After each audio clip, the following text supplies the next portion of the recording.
નમસ્તે વિદ્યાર્થી મિત્રો, ધોરણ 10માં આજે આપણે ભણવાના છીએ ચેપ્ટર નંબર 14 ઉર્જાના સ્ત્રોતો। સામાન્ય રીતના ઉર્જા શબ્દ જ્યારે આપણા મગજમાં આવે ત્યારે આપણે અત્યાર સુધીમાં જે વ્યવહારિક રીતના સમજીએ છીએ એમાં સૌથી પહેલાં એક જ વાક્ય યાદ આવે કે કોઈ પણ ખોરાક આપણે ખાઈએ ત્યારે એમાંથી આપણને કંઈક તાકાત મળે છે, એનર્જી મળે છે, ઉર્જા મળે છે। અત્યાર સુધી આપણે ઉર્જાનું આ સ્વરૂપ જોતા હતા।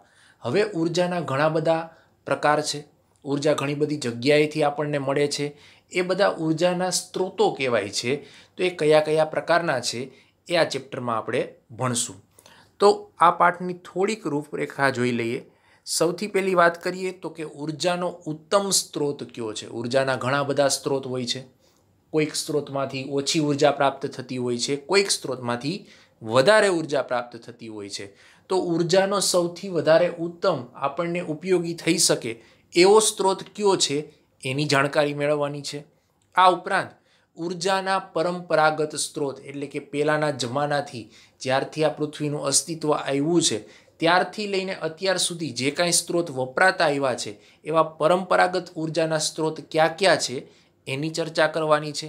આ ઉપરાંત વૈકલ્પિક અથવા તો બિન પરંપરાગત ઉર્જાના સ્ત્રોત, પરંપરાગત સ્ત્રોત એટલે કે પહેલેથી આપણે જેનો ઉપયોગ કરતા આવ્યા છીએ એવા ઉર્જાના સ્ત્રોત ક્યારેક ને ક્યારેક તો ખૂટી જવાના છે। તો એ ક્યારેક ખૂટી જાય તો એના બદલામાં કોઈક નવા વિકલ્પ તરીકે આપણે ઉર્જાના સ્ત્રોતની શોધ કરવી પડે, અથવા એને આપણે બીજા શબ્દમાં કહીએ તો બિન પરંપરાગત જે ઉર્જાના સ્ત્રોત છે એની ચકાસણી કરવાની છે। ત્યાર પછી છે પર્યાવરણ વિષયક પરિણામ। ઉર્જાના સ્ત્રોત ઘણા બધા અવેલેબલ હોય છે, પણ એના લીધે પર્યાવરણ ઉપર કોઈ પણ પ્રકારની અસર ન પડે અથવા તો અસર પડે તો બહુ ઓછી માત્રામાં પડે એવા ઉર્જાના સ્ત્રોત આપણે પસંદ કરવા પડે। બાકી પર્યાવરણને લગતું પ્રદૂષણ થઈ શકે છે, તો પર્યાવરણ વિષયક જે પરિણામ સારા મળે એવા સ્ત્રોત વિશે માહિતી મેળવવાની છે। આ ઉપરાંત કોઈ ઉર્જા સ્ત્રોત છે એ આપણા માટે ક્યાં સુધી રહેશે, આ સૌથી જટિલ પ્રશ્ન છે, કારણ કે કોઈક ને કોઈક ઉર્જા સ્ત્રોત છે ક્યારેક ને ક્યારેક ખૂટે છે, અથવા તો અમુક જે સૂર્ય જેવા ઉર્જા સ્ત્રોતની વાત કરીએ તો એ અખૂટ છે, એ ક્યારેય નાશ પામતો નથી, સતત ને સતત આપણને લાખો કરોડો વર્ષોથી ઉર્જા છે એ આપતો રહે છે। તો એ સિવાય ઘણા બધા ઉર્જા સ્ત્રોત છે જે ધીમે ધીમે ઘટતા જાય છે, તો એ ઉર્જા સ્ત્રોત આપણા માટે ક્યાં સુધી અવેલેબલ રહેશે એની ચર્ચા કરવાની છે। તો આ બધાથી આ પાઠના થોડાક હાઇલાઇટેડ મુદ્દાની વાત થઈ।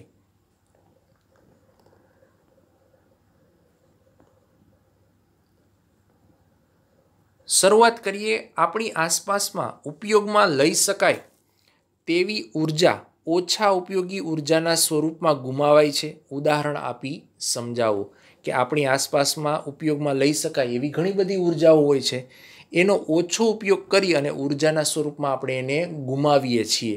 એના ઉદાહરણ દ્વારા આપણે સમજીએ। ઉર્જાના વિવિધ સ્વરૂપો છે અને ઉર્જાને એક સ્વરૂપમાંથી બીજા સ્વરૂપમાં પરિવર્તિત કરી શકાય છે। ઉર્જા ઘણી બધી પ્રકારની હોય છે, માત્ર એનું સ્વરૂપ બદલાય છે, એક જગ્યાએથી બીજી જગ્યાએ ટ્રાન્સફર થાય છે, એ ક્યારેય નાશ પામતી નથી અથવા તો ઉત્પન્ન નથી થતી। ઉર્જાનો કોઈ પણ સ્ત્રોતનો કાર્ય કરવા માટે ઉપયોગ કરતાં તે શું થાય છે તો કે વપરાઈ જાય છે અને પુનઃ ઉપયોગ આપણે કરી શકતા નથી। સામાન્ય રીતના ખોરાક ખાવાની વાત કરું તો ખોરાક આપણે ખાઈ લઈએ પછી આપણને એમાંથી જે તાકાત મળે છે એ ઉર્જા સ્વરૂપે મળે છે, એ તાકાત ક્યાંક આપણું શરીર ખર્ચી નાખે, ફરી પાછી એ તાકાત નથી શકતા। આ ઉપરાંત એ તાકાત મેળવી નથી શકતા એટલે આપણો ખોરાક છે એ પણ આપણે નથી બનાવી શકતા। આમ એક દિશામાં આ જે કાંઈ ક્રિયા છે એ સતત ને સતત ચાલતી રહે છે, જેને આપણે કહીએ છીએ ઉર્જાનો વ્યય અથવા તો ઉર્જા છે એ ખર્ચી। એના ઉદાહરણમાં વાત કરીએ તો જો કોઈ પ્લેટને ઊંચાઈએથી પડતી મૂકવામાં આવે તો પ્લેટની સ્થિતિ ઉર્જાનો અધિકતમ ભાગ જમીન સાથે અથડાતી વખતે ધ્વનિ ઉર્જામાં પરાવર્તિત થાય છે અને આ ધ્વનિ ઉર્જા પુનઃ ઉપયોગમાં લઈ શકાતી નથી। કોઈ એક હાથમાં પ્લેટ પકડીને તમે ઊભા રહ્યો ત્યારે પ્લેટ છે કેવી ઉર્જા ધરાવે છે તો કે સ્થિતિ ઉર્જા, કારણ કે પ્લેટ છે ખુદ સ્થિર છે, માટે એ સ્થિતિ ઉર્જા ધરાવતી પ્લેટ જ્યારે આપણે હાથમાંથી નીચે મૂકીએ ત્યારે એ કઈ ઉર્જામાં પરિવર્તિત થાય છે તો કે ગતિ ઉર્જામાં થાય છે। કેમાંથી તો કે સ્થિતિ ઉર્જામાંથી પરિવર્તિત થાય છે। આ ગતિ ઉર્જામાં પરિવર્તિત થયા પછી એ પ્લેટ જ્યારે જમીન ઉપર અથડાય છે ત્યારે ગતિ ઉર્જામાંથી ઉર્જાનું રૂપાંતરણ કેમાં થાય છે તો કે ધ્વનિ ઉર્જામાં થાય છે અને જે કાંઈ પણ ધ્વનિ પ્લેટ નીચે અથડાવાથી ઉત્પન્ન થાય છે એ ફરી પાછો આપણે મેળવી શકતા નથી. આમ સ્થિતિ ઉર્જામાંથી ગતિ ઉર્જામાં, ગતિ ઉર્જામાંથી ધ્વનિ ઉર્જામાં ઉર્જાનું રૂપાંતરણ એક સ્વરૂપમાંથી બીજા સ્વરૂપમાં થાય છે, પરંતુ ફરી પાછી આપણે ઉર્જાને મેળવી શકતા નથી. એટલે કે ધ્વનિ ઉર્જામાંથી ફરી પાછી ગતિ ઉર્જા અને ગતિ ઉર્જામાંથી સ્થિતિ ઉર્જા ઊંધી પ્રોસેસ આપણે કરી શકતા નથી. બીજું ઉદાહરણ જોઈએ. મીણબત્તી સળગાવવામાં આવે ત્યારે મીણની રાસાયણિક ઉર્જા છે એ ઉષ્મા ઉર્જા અને પ્રકાશ ઉર્જા સ્વરૂપમાં રૂપાંતરણ પામે છે. આપણે ખબર છે મીણબત્તીનો ઉપયોગ સામાન્ય રીતના અંજવાળું કરવા માટે આપણે ઉપયોગ લઈએ છીએ. તો મીણબત્તી જ્યારે સળગાવીએ છીએ ત્યારે એમાં શું થાય તો કે મીણ એક રાસાયણિક પદાર્થ છે. એમનું રાસાયણિક ઉર્જામાંથી કેમાં રૂપાંતરણ થાય છે તો કે ઉષ્મા ઉર્જામાં. એટલે કે મીણબત્તીની આજુબાજુ તમે હાથ રાખો તો તમને એ જ્યોતની આજુબાજુ ગરમીનો અહેસાસ થાય છે. એ ઉષ્મા ઉર્જા સ્વરૂપમાં રૂપાંતરણ પામે છે અને મીણબત્તી જ્યારે સળગાવીએ ત્યારે આજુબાજુનું એરિયા આપણને દેખાય છે, મતલબ કે પ્રકાશ ઉત્પન્ન થાય છે. આમ રાસાયણિક ઉર્જામાંથી મુખ્યત્વે બે પ્રકારની ઉર્જા, કઈ કઈ? ઉષ્મા ઉર્જા અને પ્રકાશ ઉર્જા આપણને મીણબત્તી દ્વારા મળે છે. ભૌતિક અથવા રાસાયણિક પ્રક્રિયા દરમિયાન કુલ ઉર્જા છે કેવી રહે છે તો કે અચળ રહે છે, પરંતુ મીણબત્તી સળગાવવાની પ્રક્રિયામાં ઉષ્મા અને પ્રકાશની સાથે અન્ય ઉત્પાદનો કાર્બન ડાયોક્સાઇડ કે મોનોક્સાઇડને સાથે મૂકી મીણના સ્વરૂપમાં રાસાયણિક ઉર્જા છે પ્રાપ્ત કરી શકતા નથી. કે જ્યારે મીણબત્તી સળગાવીએ છીએ સામાન્ય રીતના કોઈ પણ ભૌતિક કે રાસાયણિક પ્રક્રિયા થતી હોય ત્યારે શું થાય તો કે ઉર્જાનો કુલ જથ્થો છે કેવો રહે છે તો કે અચળ રહે છે, એમાં વધઘટ થતી નથી. પરંતુ જ્યારે મીણબત્તી આપણે સળગાવીએ છીએ ત્યારે એમાંથી આપણને ઉષ્મા ઉર્જા મળે છે, સાથે સાથે પ્રકાશ પણ મળે છે અને જે મીણબત્તી સળગે છે એમાંથી થોડો ઘણો જે કાંઈ ધુમાડો ઉત્પન્ન થાય છે એ ધુમાડો કયા પદાર્થોનો હોય છે તો કે કાર્બન ડાયોક્સાઇડ અથવા તો કાર્બન મોનોક્સાઇડ રહેલો હોય છે. એ એમાંથી વધારાના સ્વરૂપમાં બહાર નીકળે છે. આમ આપણે રાસાયણિક ઉર્જાને ફરી પાછી પ્રાપ્ત કરી શકતા નથી, એટલે કે ફરી પાછું આપણે મીણ છે એ ભેગું નથી કરી શકતા. તો આ વાત થઈ મીણબત્તીના ઉદાહરણને લઈને. ત્યાર પછી છે 348 કેલ્વિન, એટલે કે લગભગ આપણે સેલ્સિયસમાં વાત કરીએ તો 75°C તાપમાન ધરાવતું જે 100 ml પાણી છે એને આપણે 298 કેલ્વિન એટલે કે 25°C તાપમાન ધરાવતા ઓરડામાં જો મૂકવામાં આવે તો ઓરડાના વાતાવરણમાંથી પાણીમાંથી ઉષ્મા ઉર્જા છે એ શું થાય તો કે ગુમાવાય છે અને પાણી છે એ ઠંડુ પડે છે. આ ગુમાવાયેલી જે ઉષ્મા ઉર્જા છે એ એકત્ર કરી પાણી પુનઃ શું થાય તો કે 348 કેલ્વિન એટલે કે 75°C તાપમાન ધરાવી શકતું નથી. સામાન્ય ભાષામાં સમજાવું તો કોઈ પણ તમે પાણી ભરેલું એક તપેલું લ્યો અથવા તો કોઈ પણ વાસણ લ્યો એને તમે જ્યારે ગરમ કરો ત્યારે એમાં વધારે એનું પાણીનું તાપમાન થઈ જશે. ધારો કે તાપમાન કેટલું તો કે 75°C જેટલું હોય. એને તમે જ્યારે ગરમ કરો ત્યારે ગરમ થઈ ગયા પછી એને તમે જ્યારે સામાન્ય રીતના ઓરડાના તાપમાને એટલે કે 25°C તાપમાને તમે જ્યારે એ ગરમ પાણી ભરેલા વાસણને મૂકો ત્યારે ધીમે ધીમે પાણી છે શું થાય તો કે ઠંડુ પડવા લાગે છે. આ પ્રક્રિયાથી આપણે બધા પરિચિત છીએ, કારણ કે કોઈ પણ વસ્તુ ગરમ કરો એને વાતાવરણમાં મૂકો એટલે એ ધીમે ધીમે શું થાય તો કે ઠંડી પડતી જાય છે. તો એ ઠંડી શું કામે પડે છે? એ પોતાની ઉષ્મા ક્યાં આપે છે તો કે આજુબાજુના વાતાવરણમાં ગુમાવી દે છે, જેના લીધે એ ઓરડાના તાપમાન સુધી સ્થાયી થવાનો પ્રયત્ન કરે છે. તો આ થઈ વાત કેની તો કે ઘણા બધા જે ઉષ્માના સ્વરૂપ છે એક સ્વરૂપમાંથી બીજા સ્વરૂપમાં રૂપાંતરણ થાય છે એમની. ત્યાર પછી વાત કરીએ ઉર્જાનો ઉત્તમ સ્ત્રોત કયો છે. આપણે જાણીએ છીએ ઘણી બધી ઉર્જાના સ્ત્રોત હોય છે, તો એમાંથી ઉર્જાનો ઉત્તમ સ્ત્રોત કયો કે જે વાપરવાથી ઘણા બધા આપણને ફાયદાઓ થાય અને પર્યાવરણને પ્રદૂષણ પણ ન થાય. તો એમાં સૌથી પહેલી વાત કરીએ યોગ્ય ઉદાહરણની મદદથી ઉર્જાના કોઈ પણ 3 સ્વરૂપો દર્શાવો જે આપણે રોજિંદા જીવનમાં કાર્ય કરવા માટે ઉપયોગમાં લઈએ છીએ. રોજિંદા જીવનમાં કાંઈ પણ કાર્ય કરતા હોય એમના ઉદાહરણ દ્વારા આપણે સમજવાનો પ્રયત્ન કરીએ. સૌથી પહેલી ઉર્જાનું જે સ્વરૂપ છે એ કયું છે તો કે સ્નાયુ ઉર્જા. સ્નાયુ ઉર્જાનો ઉપયોગ ક્યાં કરીએ? સ્નાયુ એટલે આપણા મગજમાં એક વસ્તુ ક્લિયર થાય કે આપણા શરીરના કોઈ પણ અંગમાં રહેલા જે સ્નાયુ છે એમની વાત થાય છે. તો એમનો ઉપયોગ તો કે વિવિધ ભૌતિક કાર્યો કરવા માટે. ઉદાહરણ લઈએ તો કે સાયકલ ચલાવીને સ્કૂલે જવું. સાયકલ ચલાવીએ એટલે પગ દ્વારા આપણે જે પેન્ડલ મારીએ છીએ એમના લીધે પગના સ્નાયુઓ એક્ટિવ થાય છે, એ કામ કરે છે, એ બળ પૂરું પાડે છે, એ ઉર્જા પૂરી પાડે છે. આ સિવાય આપણે કોઈ પણ વસ્તુ છે એક જગ્યાએથી ઉપાડી બીજી જગ્યાએ મૂકીએ છીએ હાથ દ્વારા, ત્યારે હાથના સ્નાયુઓ છે એ કામ કરતા હોય છે. આમ કોઈ પણ શારીરિક ક્રિયા કરીએ ત્યારે જે સ્નાયુઓ દ્વારા બળ લાગે છે એ આપણને સ્નાયુ ઉર્જાની મદદથી લાગે છે. ત્યાર પછી છે વિદ્યુત ઉર્જા. વિદ્યુત, વીજળી, ઇલેક્ટ્રિસિટી. વિવિધ વીજ ઉપકરણો ચલાવવા માટે, સ્ટ્રીટ લાઇટ પ્રકાશિત કરવી, મોબાઈલ ચાર્જ કરવો, લેમ્પ કરવો, પંખો ચલાવવો, આ બધા કેના? તો કે વિદ્યુત ઉર્જાના ઉદાહરણ થયા. ત્યાર પછી છે બળતણ ઉર્જા, એટલે કે કોઈ પણ વસ્તુને આપણે ગરમી આપવી હોય, કોના મદદથી આપીએ છીએ? ઉષ્મા આપવી હોય તો બળતણની મદદથી આપીએ છીએ. એનો ઉપયોગ તો કે વાહનો ચલાવવા માટે, અથવા વાહનો ચલાવવાની વાત કરીએ તો એમાં આપણે શું વાપરીએ છીએ? તો કે ડીઝલ છે, પેટ્રોલ છે, ઓઇલ છે, એ બધું વાપરતા હોઈએ છીએ. આ ઉપરાંત કેરોસીન.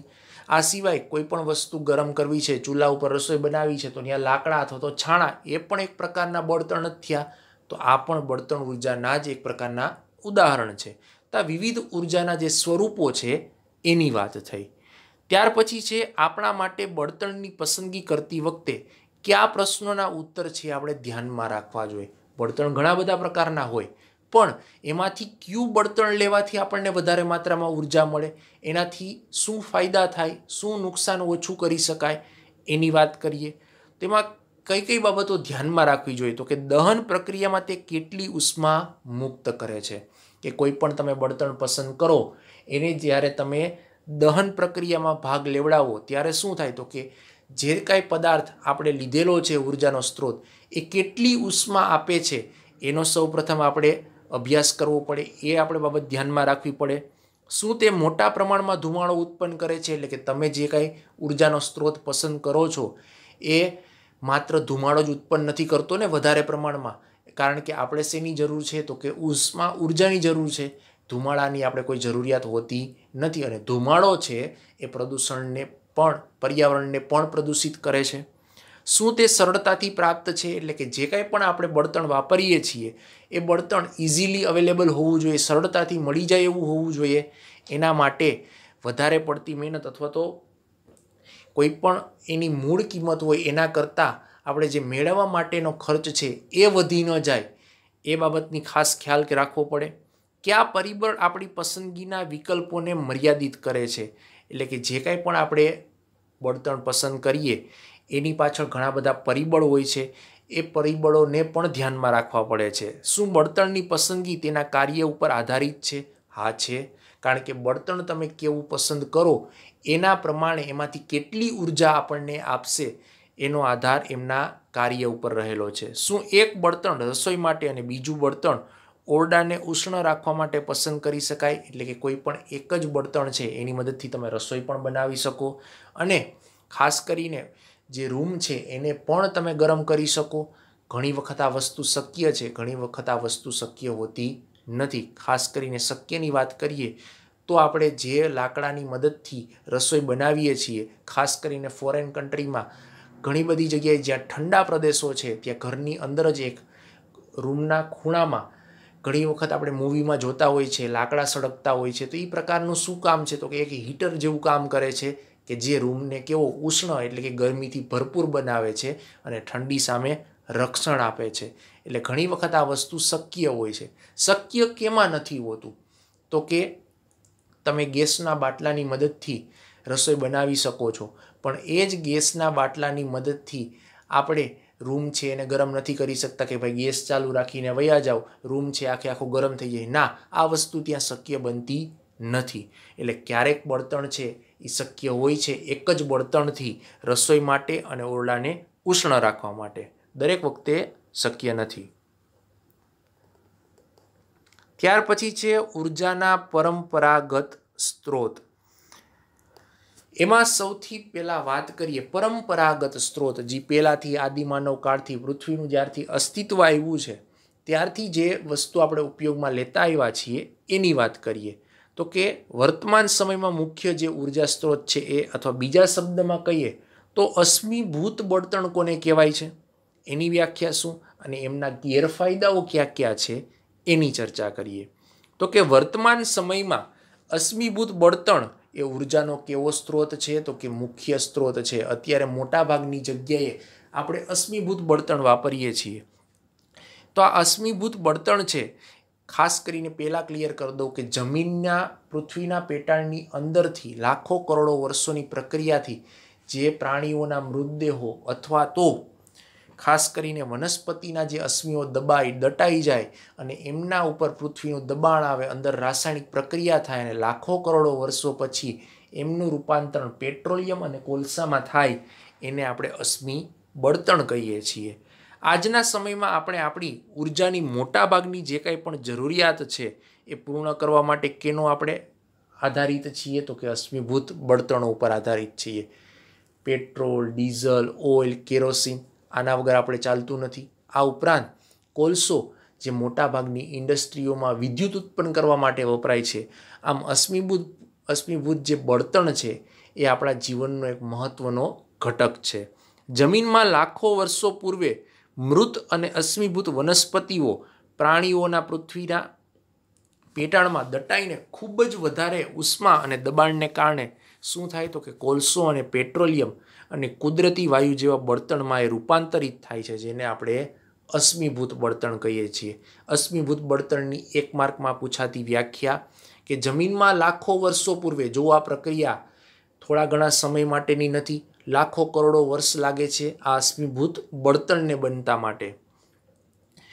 લાખો વર્ષો પૂર્વે મૃત, કારણ કે જે કાંઈ વનસ્પતિઓ છે, જો એ વનસ્પતિ જીવિત હોય તો એ પૃથ્વીના ઉપરના ભાગે હોય છે, જ્યારે મૃત થઈ જાય, નકામી થઈ જાય ત્યારે જમીનમાં ભળી જતી હોય છે.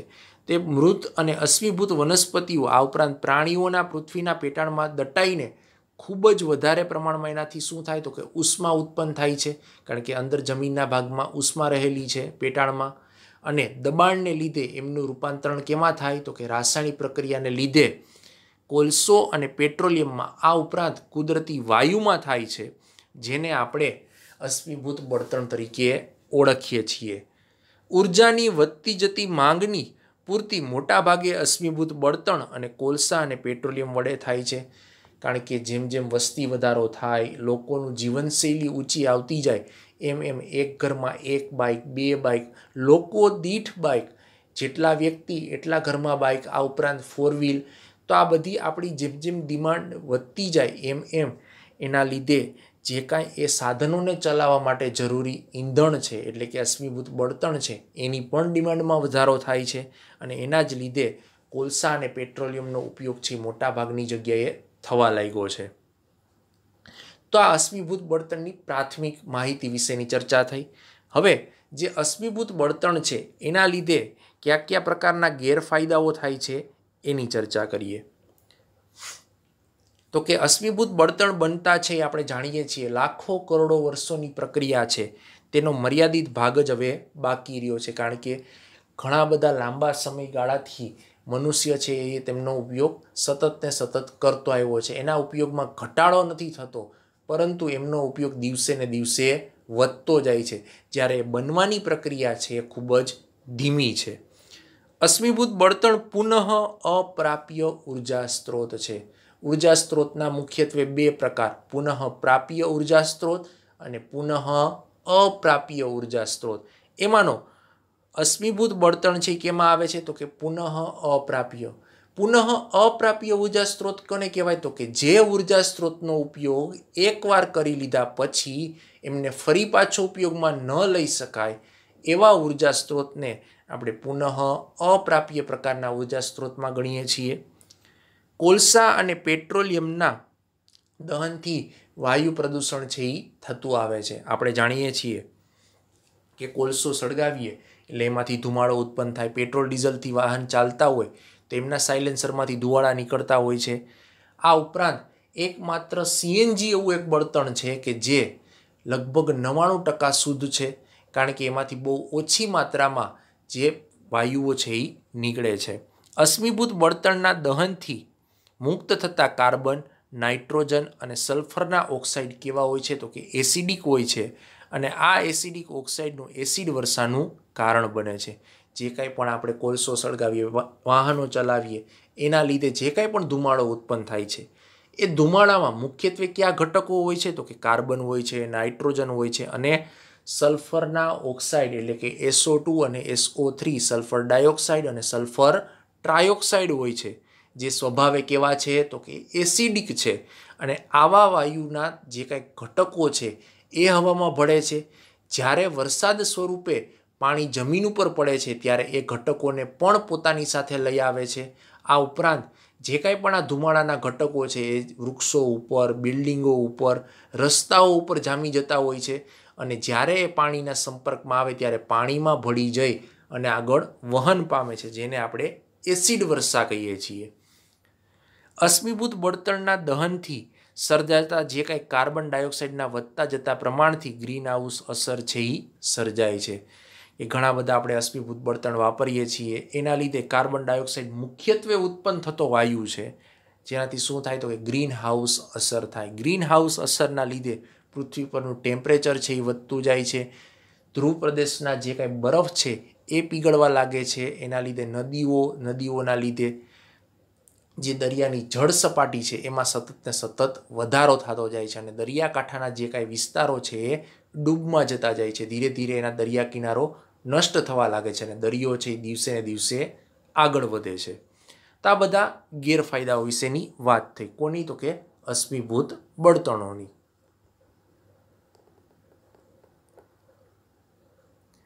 ત્યાર પછી છે અશ્મિભૂત બળતણના દહનથી સર્જાતું જે કાંઈ પ્રદૂષણ છે એને આપણે કેવી રીતના ઘટાડી શકીએ? કારણ કે અશ્મિભૂત બળતણનો ઉપયોગ સદંતર આપણે બંધ નથી કરી શકતા અને એમનાથી ફેલાતું જે પ્રદૂષણ છે એ સાવ ન જ થાય એ પણ શક્ય નથી. તો આ પ્રદૂષણને આપણે કેવી રીતના ઘટાડી શકીએ એના વિશેની વાત કરીએ. તો કે અશ્મિભૂત બળતણને ઘટાડવા માટેના જે પગલાં છે એમાં સૌથી પહેલું છે વિવિધ પ્રવૃત્તિ એટલે કે ટેકનિક્સની મદદથી આપણે બળતણનું કાર્યક્ષમ દહન કરવામાં આવે. એટલે કે આડેધડ કોઈ પણ બળતણનો આપણે ઉપયોગ ન કરીએ, યોગ્ય ટેકનોલોજીની મદદથી, ટેકનિક્સની મદદથી આપણે એનો વ્યવસ્થિત સુચારુ રૂપે કાર્યક્ષમ રીતના ઉપયોગ કરીએ એ ખૂબ જ અગત્યનું છે. દહનથી ઉદ્ભવતા હાનિકારક જે કંઈ પણ વાયુઓ છે અને રાખના પ્રમાણમાં વિવિધ ટેકનોલોજી દ્વારા ઘટાડો કરી વાતાવરણમાં ઉમેરાતા ઓછા કરી શકાય છે. કે જે કાંઈ પણ પ્રકારના આપણે બળતણ વાપરીએ છીએ એના કારણે હાનિકારક વાયુઓ છે એ તો ઉત્પન્ન થાય જ છે, સાથે સાથે બળતણના દહનથી વધારાના કચરા તરીકે રાખ પણ ઉત્પન્ન થાય છે. જો એમાં યોગ્ય પ્રકારની ટેકનોલોજી વાપરવામાં આવે, જે કાંઈ પણ ધુમાડા નીકળે એનું પણ ફિલ્ટ્રેશન કરવામાં આવે તો ધુમાડો જે કાંઈ બહાર હવામાં આપણે છોડીએ છીએ એમાં હાનિકારક તત્વો છે એ રોકાઈ જાય અને હાનિકારક તત્વોને આપણે દૂર કરી અને નષ્ટ કરી શકીએ. જ્યારે બાકીનો ધુમાડો છે વાતાવરણમાં છોડીએ તો એટલી બધી કંઈ અસર ઉદ્ભવતી નથી, જેના લીધે વાયુ પ્રદૂષણ થોડાક અંશે આપણે ઓછું કરી શકીએ. સીસા રહિત પેટ્રોલનો ઉપયોગ ધુમાડો બહાર કાઢતી પાઇપમાં નાઇટ્રોજન ફિલ્ટરનો ઉપયોગ કરવામાં આવે. કે જે કાંઈ પેટ્રોલની આપણે વાત કરીએ તો મોટા ભાગના વાહનોમાં પેટ્રોલનો ઉપયોગ છે થતો હોય છે અને એના લીધે જો પેટ્રોલમાં સીસું ભેળવેલું હોય તો સીસા છે એ એક પ્રકારનું વધારે પ્રમાણમાં પ્રદૂષણ ફેલાવતું તત્વ છે. એ પેટ્રોલ સીસા રહિત હોય. આ ઉપરાંત જે ધુમાડો બહાર કાઢતી પાઇપ એટલે કે સાયલેન્સર હોય, મોટી ચીમનીઓ હોય, એમાં જો નાઇટ્રોજન ફિલ્ટરનો ઉપયોગ કરવામાં આવે તો એ મોટા ભાગના જે કંઈ હાનિકારક તત્વો છે એમને રોકી લેતો હોય છે. વાહન મુક્ત વિસ્તારો, વાહન મુક્તિ દિવસ નક્કી કરવામાં આવે અને વાહનોની ચકાસણી તેમજ સર્વિસ કરાવવામાં આવે. કે અમુક વિસ્તારો છે એને ગ્રીન ઝોન ડિક્લેર કરવામાં આવે, એટલે કે ત્યાં વાહનો છે એ ચલાવવા ઉપર પ્રતિબંધ હોય. આ ઉપરાંત વાહન મુક્ત દિવસ ઉજવવામાં આવે જેથી કરીને લોકોમાં જાગૃતતા આવે. કમસે કમ એક દિવસ અથવા તો કોઈ વાહન મુક્તિ દિવસ અથવા તો વાહન મુક્તિ અઠવાડિયાની સપ્તાહની ઉજવણી કરવામાં આવે તો એના લીધે પ્રદૂષણના સ્તરમાં આપણે ઘટાડો લાવી શકીએ. આ ઉપરાંત વાહનોની યોગ્ય ચકાસણી કરવી અને સર્વિસ કરાવવામાં આવે.